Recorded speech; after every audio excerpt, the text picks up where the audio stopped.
Mtazamaji wangu, nataka nikukaribishe tena. Ni kwa sababu ya neno la Mungu ambayo tunaenda kulipokea katika jina la Yesu Kristo. Kumbuka neno ni uzima. Bila neno hatutaishi. Lakini neno linatupa tumaini na linatupatia baraka na hata mwelekeo ya kiimani. Karibu kwa jina la Yesu.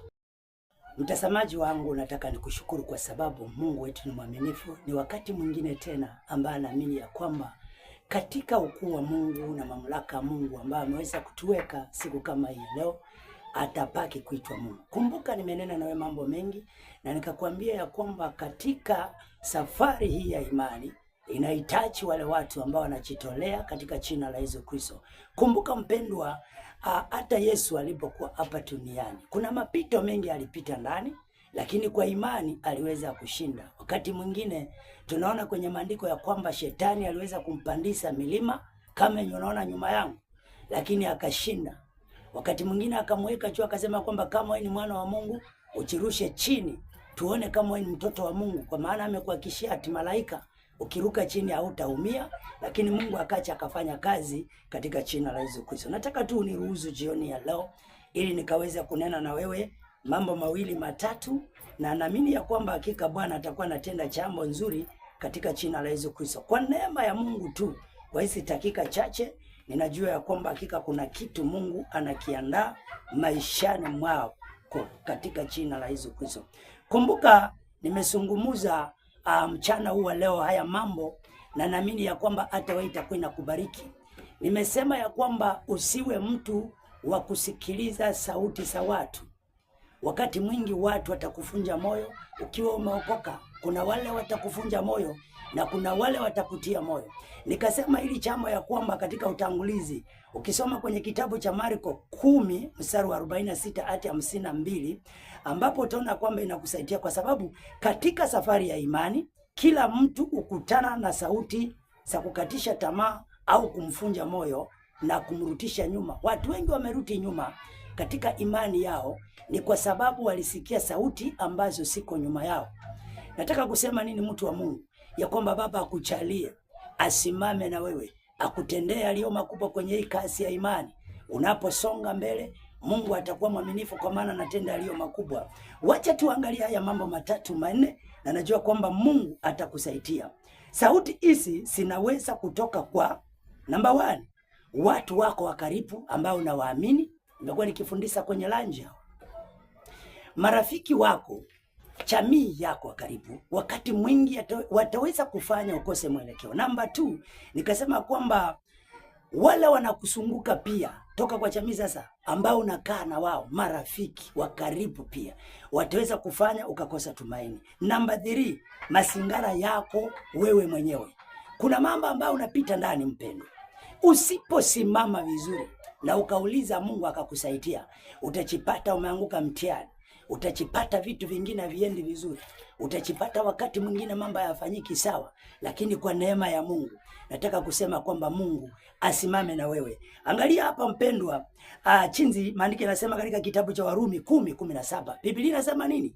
Maandiko yanasema kwamba imani chanzo chake ni kusikia, na kusikia ucha kwa neno la Mungu. Kusikia ucha kwa neno la Mungu.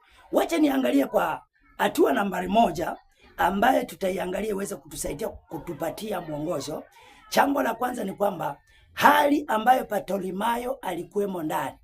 Bartimayo nimesema mara kwa mara kwamba alikuwa kipofu, alikuwa haoni, mpaka akatoka nyumbani, akaenda kukaa barabarani, akiwa anaomba, akiwa anang'ang'ana kimaisha. Watu walimwambia ana faida kabisa kwenye kijiji chao ama familia yao. Wakaona kwamba huyu mtu afai kabisa. Kwa hivyo wakamfunja moyo. Lakini Bartimayo kuna kitu nimependa kwake, kwa sababu aligundua na akaendelea kupika kelele. Biblia inasema kwamba alipika kelele mpaka Yesu akaweza kusimama. Inamaanisha nini mpendo? Ya kwamba Mungu ambaye alikuita, endelea kupika kelele naye Mungu atakusaidia. Wacha tuangalie hapa. Bartimayo alikuwa kipofu, hakuona fursa wala kufanya jambo lolote. Nambari 2, alikuwa maskini. Kwa maana ukikuwa kipofu hauwezi fanya jambo lolote. Utakubaliana mimi ya kwamba kipofu yeyote hawezi fanya jambo lolote. Kwa hivyo kuwa kipofu ikamfanya akose tumaini. Nambari 3, aliachwa na watu waliokuwa pamoja naye, wakaona huyu hata ukipepana na yeye mahali hawezi kukusaidia. Na naamini ya kwamba mtu ambaye hana macho, tunawaona wengi kwenye town wakiombaomba, lakini Bartimayo alipokutana na Yesu, Mungu aliweza kumsaidia. Sasa kwa macho ya wanadamu, Bartimayo alikuwa hana msaada, hana nafasi, hana tumaini, lakini alikuwa na sikio la kusikia, maana alisikia Yesu anapita. Mtu wa Mungu, tuweza kusema amen. Kumbuka ya kwamba hata kama huoni, tumikia masikio. Kama macho hayaoni, tumikia masikio, naye Mungu ataweza kusaidia, atatenda aliyo makubwa. Kuna kitu kingine ambacho nataka ukiweza kuangalia katika kitabu cha Marko 10:47. Anasema kwamba lakini alikuwa na sikio la imani, akasikia kwamba ni Yesu Mnazareti anapita. Wacha tuangalie namba 2, ni sauti ya kukatishwa tamaa, ya kuambiwa nyamaza. Walimwambia anyamaze. Watu wangapi wamekaa kwa sababu ya kuambiwa nyamaza? Shita ilikwambia nyamaza. Mume wako alipokimbia ukaona unyamaze. Wakati mambo hayaendi vizuri ukaona unyamaze. Lakini Mungu anazungumza nini mpendwa? Nataka utambue kwa imani ya kwamba Mungu anayeishi anakupenda na anatenda yaliyo makubwa katika jina la Yesu Kristo. Kwa hivyo usinyamaze. Usinyamaze. Mungu aendelee kusimama na wewe, akatenda yaliyo makubwa na kukumbusha kutenda mema, kwa maana yeye ni mwaminifu ambaye anatawala. Mpendwa, ninaamini ya kwamba katika hii uchumbe kuna kitu kinaanza kufanya kazi. Wakati unapoambiwa nyamaza, inamaanisha kwamba wanakuambia usiombe.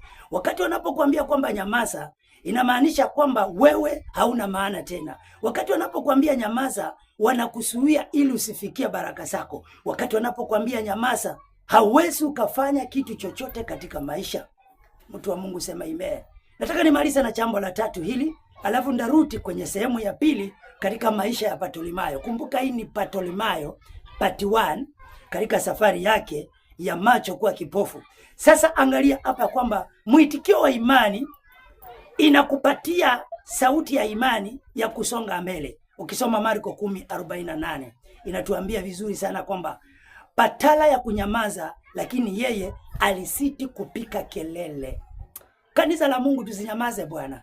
Hata kama tunawekelewa maneno, tunatukanwa, tunaambiwa mambo mengi.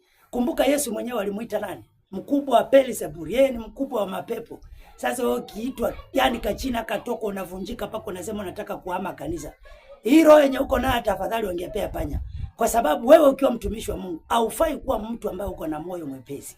Kuwa na moyo wa kusonga mbele, naye Mungu aweze kukusaidia. Na hisi niombe na wewe, tukutane kwa sehemu ya pili, na naamini ya kwamba Mungu atakubariki.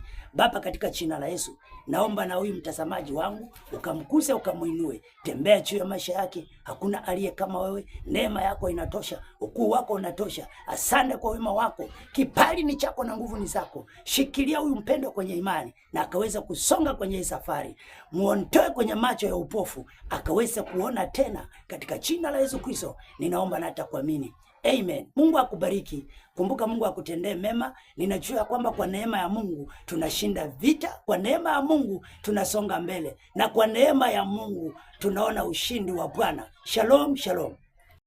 Mpendwa, najua kwamba umeweza kubarikiwa. Mungu akubariki sana, akutendee mema, na aendelee kusimama na wewe kwa jina la Yesu Kristo. Kumbuka kwa neema ya Mungu wetu, Mungu aliye hai, ambaye anatenda aliyo makubwa, hakika chinzi neno limeweza kupita. Shika imani yako, endelea kusimama mbele, na usikose kutufuatilia kwenye vipindi vyetu vichazo, kwa maana Mungu anaendelea kutenda mambo aliyo makubwa kwa jina la Yesu Kristo aliye hai. Shalom, shalom.